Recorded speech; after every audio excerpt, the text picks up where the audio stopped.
नमस्कार मित्रांनो, आज आपण तिरुपती येथे आलेले आहोत। अखिल भारतीय भोई समाज संघटनेच्या वतीने आज तिरुपती येथे राष्ट्रीय अधिवेशन आहे। आज राष्ट्रीय अधिवेशन आहे। राष्ट्रीय अधिवेशनाला आज काय भोई समाजाबद्दल काय प्रश्न राज्यपाल आले तर राज्यपालाच्या हस्ते उद्घाटन झालेलं आहे। काय म्हणताल साहेब? अखिल भारतीय भोई समाज सेवा संस्थेच्या वतीनं राष्ट्रीय महाअधिवेशन या ठिकाणी आयोजित केलेलं होतं। या संस्थेच्या कार्यक्रमाला महामहिम राजस्थानचे राज्यपाल उपस्थित झाले।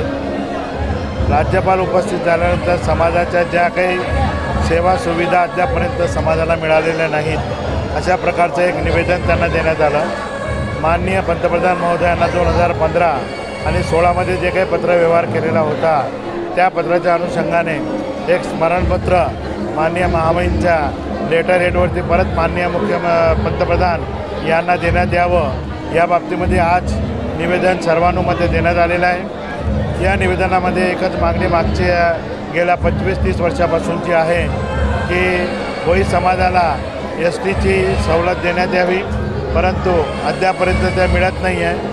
परंतु 1950मध्ये विदर्भामध्ये नागपूर मध्य प्रदेशामध्ये असताना ज्या STच्या सवलती मिळत होत्या त्या STच्या सवलती काढून घेतण्यात आल्या आणि भोपाळमध्ये अजूनही मध्य प्रदेशामधल्या 1950मधलं जे काही अमलगेशन करायला पाहिजे होतं ते अमलगेशन अद्यापर्यंत झालेलं नाही आहे। त्या अनुषंगाने एक महामहिम राज्यपाल माननीय हरिभाऊ नाना बागडे यांना ते निवेदन देण्यात आलेलं आहे।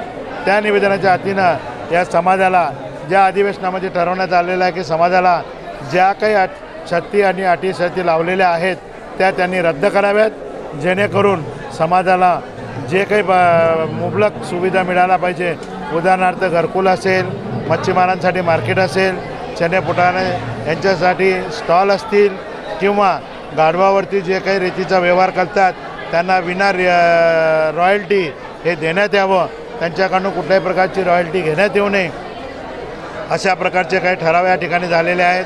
त्या प्रकारचं माननीय मुख्यमंत्री महोदयांनासुद्धा पुढच्या आठवड्यामध्ये एक निवेदन समाजाच्या वतीनं देण्यात येणार आहे। अशा तऱ्हेनं 2-3 गोष्टी या ठिकाणी अधिवेशनामध्ये आम्ही पारित केलेल्या आहेत।